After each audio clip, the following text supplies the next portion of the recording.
Google-ku waxa uu dagaal adag oo dhanka sirdoonka macmal ah kula jira Bard oo ah adeeg wada hadal oo sida muuqata looga dan leeyahay ka hortagga caanimada aaladda chat ee ay taageerto Microsoft.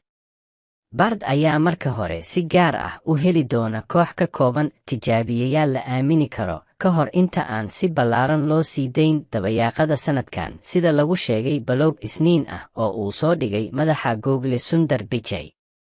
Chatbot-ka Google-ka waxaa loo malaynayaa in uu awoodo in uu sharaxo maadooyinka adag sida sahaminta hawada sare si ay u fududaato in ilmuhu fahmo.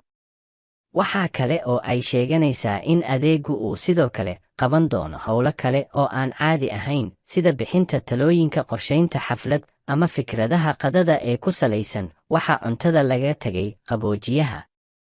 Pichai kuma uusan sheegin qoraalkiisa in Bard uu awoodi doono inuu ku qoro tiraab xididka William Shakespeare, riwaayad yaqaanka oo sida muuqata dhiirigeliyey magaca adeega. Bard waxay noqon kartaa meel laga soo saaro hal-abuurka iyo furaha xiisaha, Pichai ayaa qoray. Google ayaa ku dhawaaqday jiritaanka Bard wax ka yar 2 toddobaad kadib markii Microsoft ay shaacisay inay balaayiin dollar ku shubayso OpenAI. Sameeyaha fadhigiisu yahay Francisco ee chatki iyo aaladaha kale ee qori kara qoraal la akhriyi karo oo soo saari kara sawirro cusub.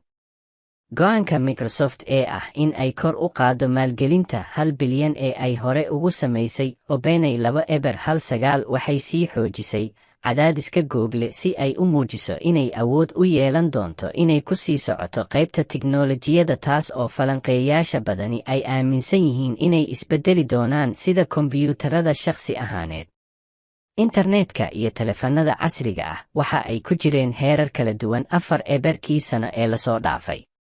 Warbixin ay soo saartay toddobaadkii hore, CBS waxay sheegtay in koox ka mid ah injineerada Google-ka ee ka shaqaynaya tiknoolajiyada sirta macmalka ah la weydiistay inay mudnaanta siiyaan ka shaqaynta jawaabta chat.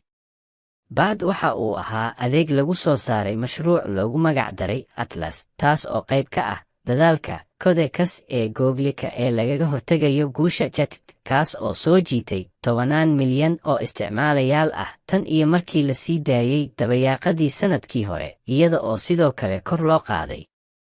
welwelka dugsiyada ee ku saabsan awoodda ay u leeyihiin in ay qoraan dhammaan qoraalada ardayda.